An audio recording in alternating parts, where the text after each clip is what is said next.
একসাথে অনেকজন শিক্ষার্থী এসে আমাদের বাস ভাঙচুর করে এবং আমাদের নিক্ষেপ করতে থাকে।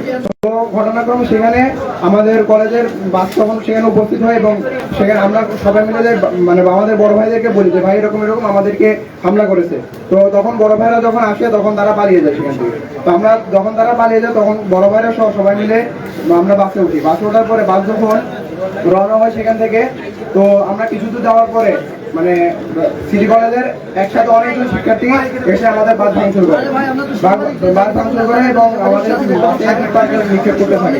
তো বাস যখন ভাঙচুর করে আমরা ভাঙা বাসটা নিয়ে আমাদের বাসা দিকে চলে যাই। তো আমি পরে বাসায় চলে যাই। এরপর ঘটনা কি ঘটেছিল সে সম্পর্কে আমি সঠিক জানি না।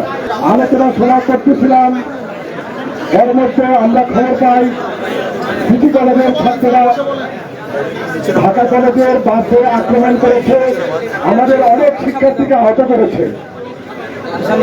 আমরা কয়েকজন শিক্ষক, আনোয়ার ভাই সহ আরো কয়েকজন শিক্ষক, আমাদের যুগ্ম সম্পাদক লিপিন